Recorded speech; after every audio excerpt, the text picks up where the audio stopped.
Ngayong hapon, magbalik tanaw tayo sa dating magka-love team na nagatid ng kilig sa kanilang mga taga-subaybay noong dekada 80.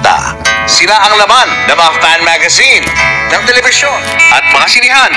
Siyempre, laman din ng mga usap-usapan. Bakit nga ba hanggang ngayon ang kwento nila ay masarap balik-balikan? Ano ang mga nangyayari sa likod ng kamera? O baka naman, meron pa tayong hindi alam? Ako si Julius Pamao, asawa, ama, anak, kaibigan, kakwentuhan. Sa bawat aspeto ng buhay ko, may iba't iba yung kwento. Ikaw ba? Anong kwento ng buhay mo?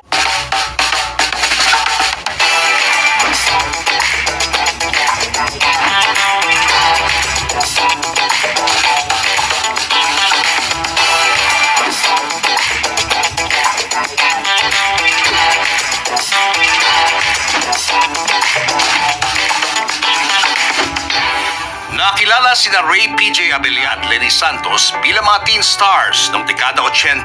Pero mas lalo pang nagtingning ang kanilang mga bituin nang sila ay naging magka-love team sa panghapong soap opera na Annalisa na pinagbibidahan ng yumaong si Julie Vega.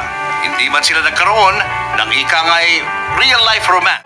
Marami pa rin silang revelasyon tungkol sa kanilang buhay sa loob at labas ng showbiz. Kaya naman samahan niyo akong kumustahin ngayon ang dalawa sa 80s teenage icons. Ay, isang swerte natin ngayon dahil kasama natin ang the girl with the $1 million legs, Miss Lenny Santos. Hi, Lenny. Hi, Grabe, na-miss ka namin. Ay, na-miss ko din kayo. Sobrang tagal ka na namin hindi napapanood sa TV. Nung teenager ako estudyante ako, pinapanood kita lagi doon sa Annalisa. Wow, Oo. umiyak ka rin ba? Minsan, no? O gusto mo rin ba akong sabunutan? Hindi naman. Pero kontrabidang role mo ron, di ba? Yes. Anong pangalan mo doon sa ano? Arlene. Si Arlene. Paano ka ba napunta doon sa Annalisa? Paano ka na-discover? Kasi I started, di ba, as a radio talent. Drama. And you were how old? Oh my God, I was 9 years old. Nagpo-boses lalaki pa ako. Oh my God. 9 years old? Oo. Paano ka napunta sa radio? Actually, napunta ako sa radio because my ate nag-audition. Dinaga. Ayaw niya. Ako yung itinulak. Ay, kasama lang niya ako. Parang, ay, ayoko. Sabi niya ganyan. Sabi ko, ha? Ikaw na umakyat. Ayun, ako ang natuluyang mag-audition. Pero, unfortunately, talo ako. Hindi ako nakuha. And then, ako yung parang tipo ng bata pa lang ako, I know na pag nag-challenge ako, sabi ko, bakit ako? Oo. Ako hindi po, bakit ako hindi nakuha? I think magaling naman ako, ang yapang Parang sabi ko, binigay ko na my best ko. Alam mo, tumakbo ako. Na-meet ko yung writer, si Gaudencio Goles. And then, sinabi ko sa kanya na, ay, tulungan niyo po ako. Gusto ko pong mag-artista. And then, talaga, yun ang nasabi ko. Parang, sabi ko, kailangan manalo ako or makuha ako. Gagawin ko to. So, doon ako nag-start. Kinuha ka na niya? Pinagbigyan ka? Binigyan ako ng doon ako na-train. Doon ako na-train mag-emote, Wow. umiyak-iyak. Kinausap ako ni Direk Gil Soriano and sabi nila na, merong gagawing TV show, Annalisa, si Julie Vega, ikaw. So, ito na yung break mo. Parang sinabi nila, in-offer nila na ito ang magiging role ko. And that's the start ng career ko, Annalisa. Tulad ng kanyang ka-love team na si Lenny, swertihan lang rin ang pagkakapili kay Ray PJ sa Annalisa. Narito naman ang kanyang kwento. What was your first showbiz project? Yung pinakauna ko was Annalisa. Doon agad? Annalisa agad? Yes. Oh my God. The number one TV show in the 80s, no? I was lucky enough na doon ako unang isa lang. Oo. Paano ka napunta ron? Sino naglagay sa'yo doon? Well, my mentor was, yung naging manager ko, was Alfie Lorenzo. Of course. Yung katotohanan yan was the role was meant not for me, but for Lito Pimentel. Magtitaping ng Lito Pimentel, he was not available dahil may conflict sa schedule niya. So I was the replacement. Ay, galing. Sinuwerte ka, no? The next day, eto na yung feedback.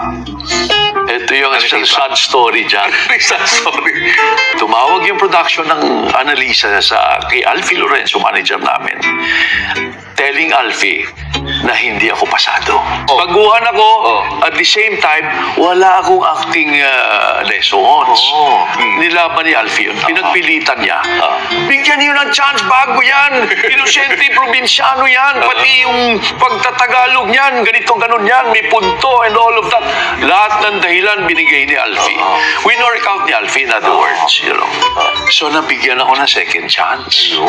And, fortunately, after a year, Ray PJ Abellana na ako. Ayun na. Sa Pinoy Love Teams, hindi na bago na bukod sa on-cam kilikan, meron nagkakatuluyan. Ano nga ba ang real score kina Ray PJ at Lenny? What about si PJ na kalab team mo, di ba? Hindi ba kayo nagka-develop, ha? Makikita ng mga fans, talagang sila na kasi kumakantong ako kay PJ. Sa pagbabalik ng Julius Babaw Unplugged. Artista nagsisimula man sa harap ng kamera, madalas umaabot sa likod nito. At pag love team ang pinag-usapan, hindi lang acting ang involved. May tunay na kilig, may mga sulyap na hindi scripted, at minsan may damdaming hindi kayang itago. Pero ano nga ba ang tunay na score sa pagitan nila Ray PJ Abellana at Lenny Santos? What about si PJ na kalab team mo, di ba? Hindi ba kayo nagka-develop, ha?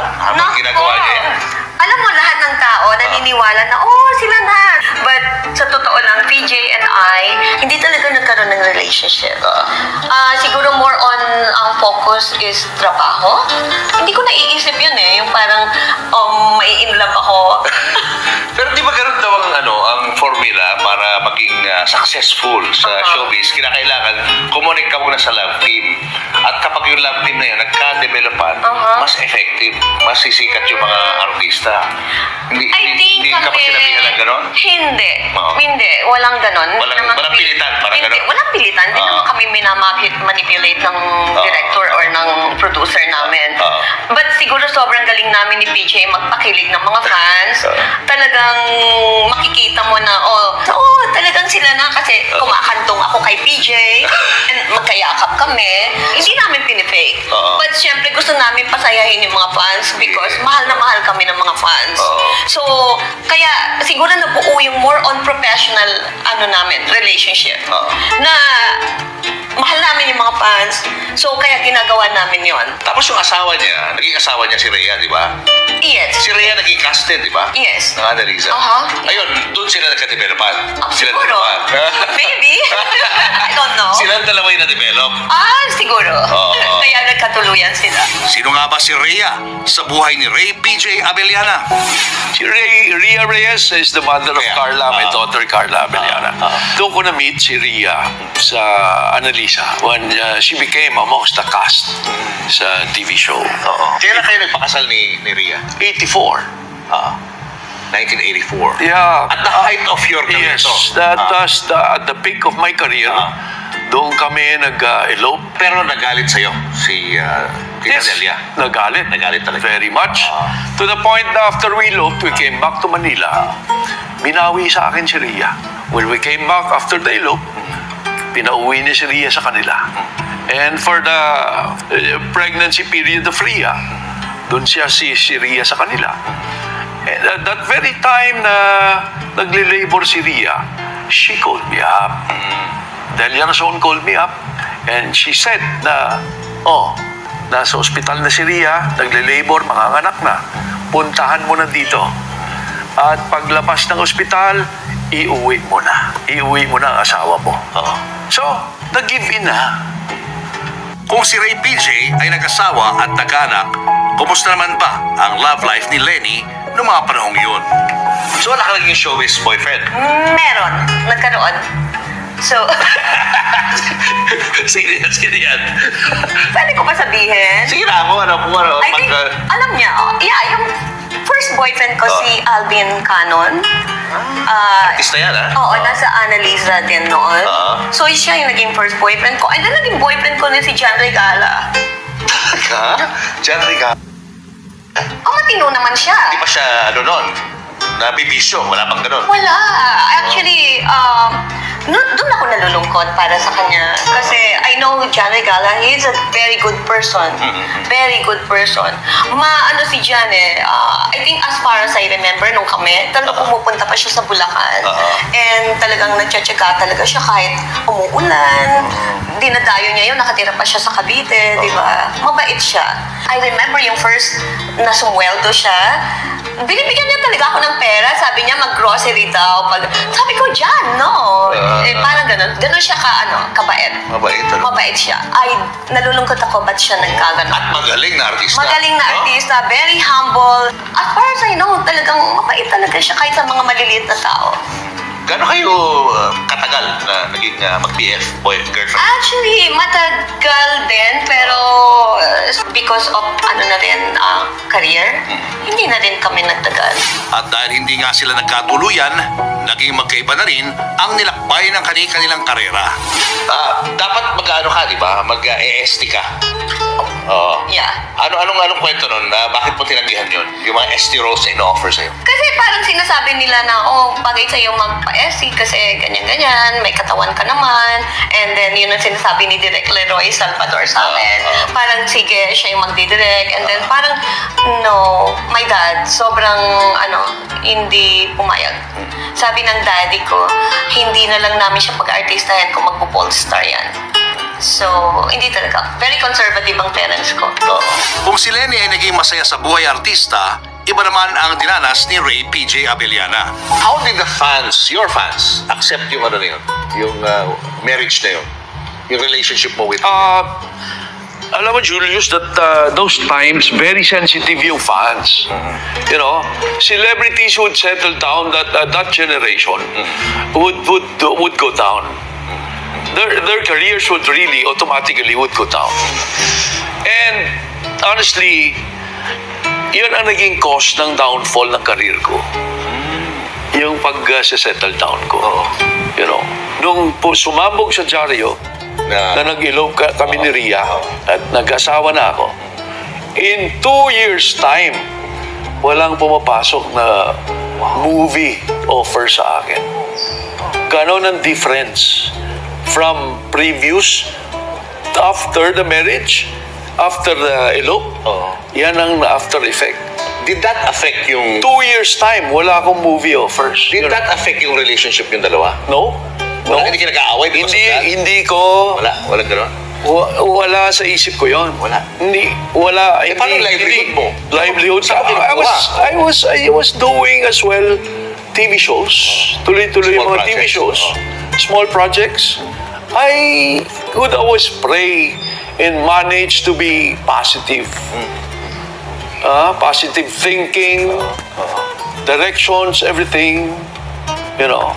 Para to keep my family intact and my peace of mind, happy, normal.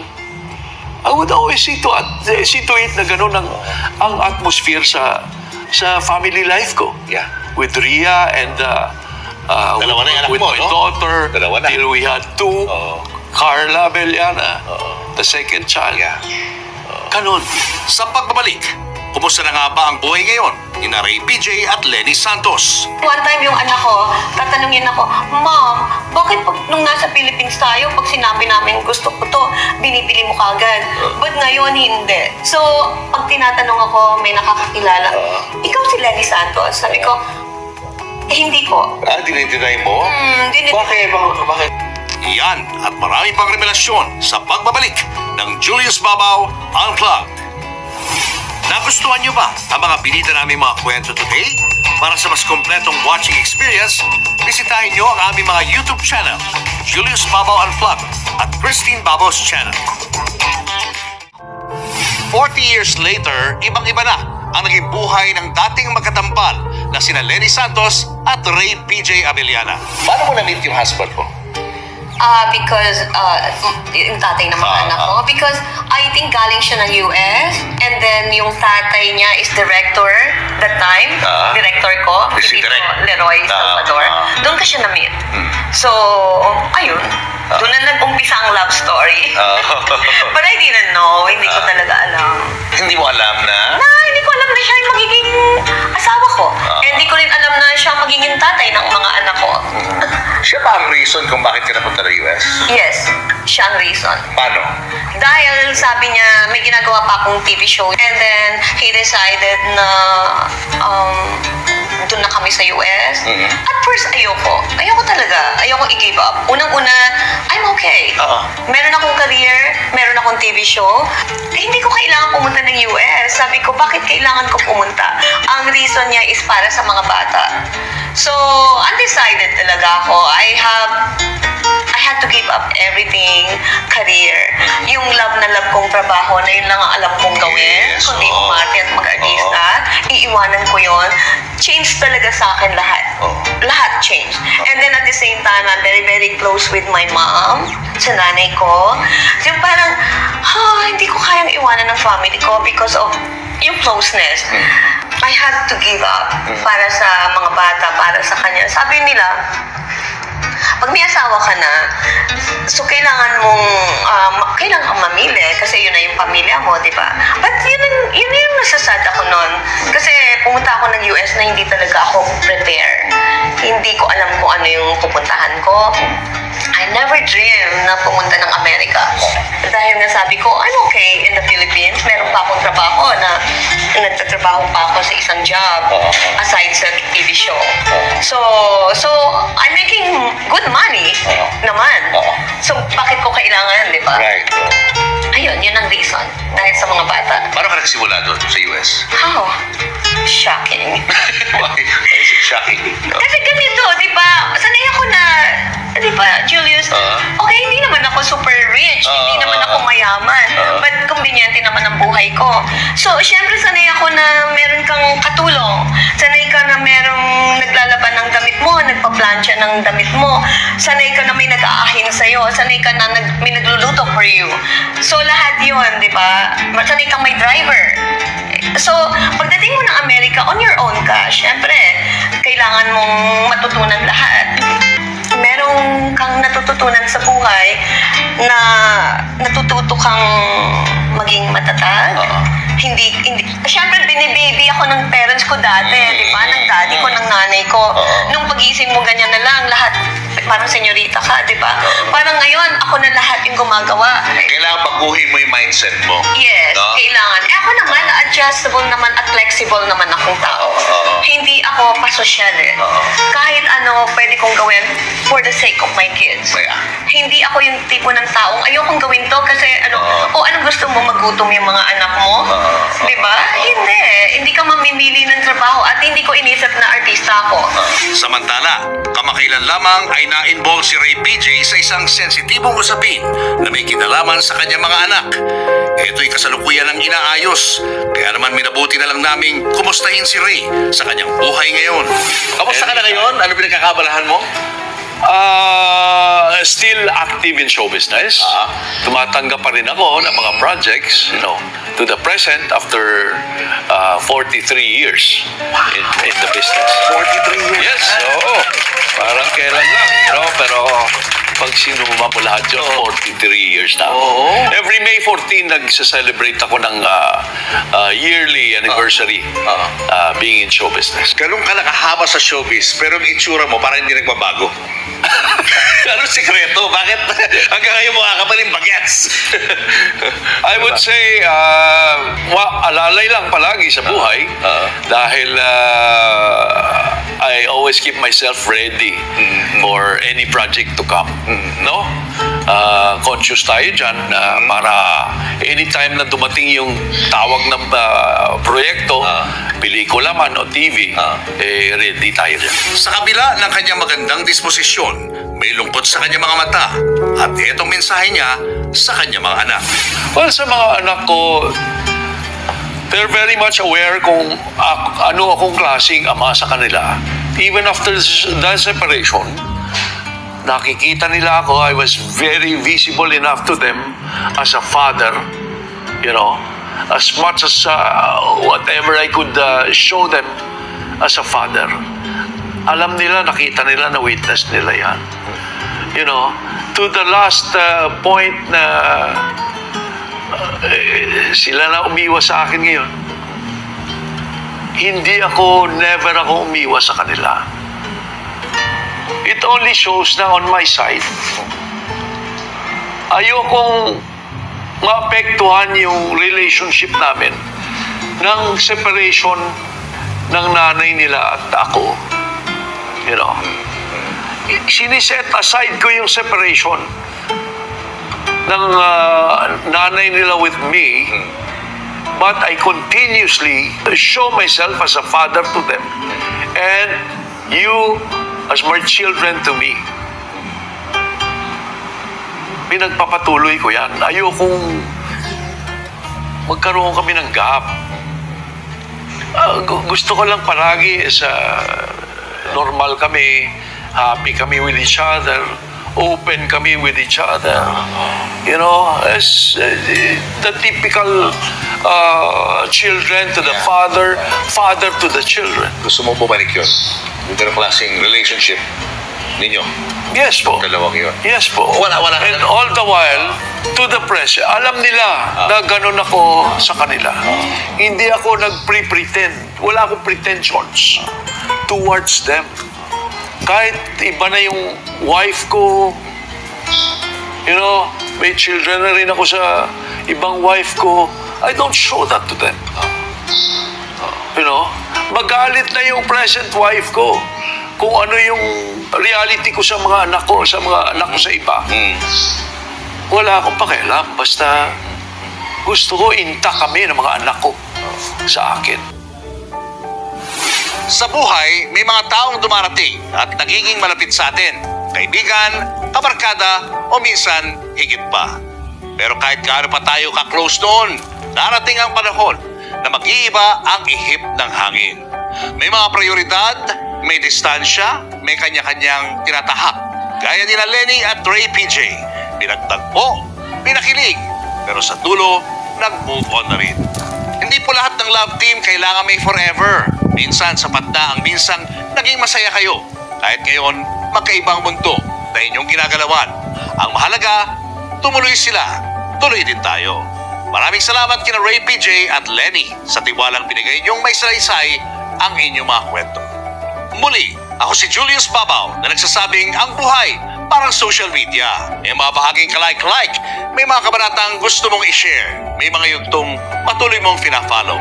At yan ang mga kwentong ating sisilipin, susundan at babalikan dito sa Julius Babaw Unplugged.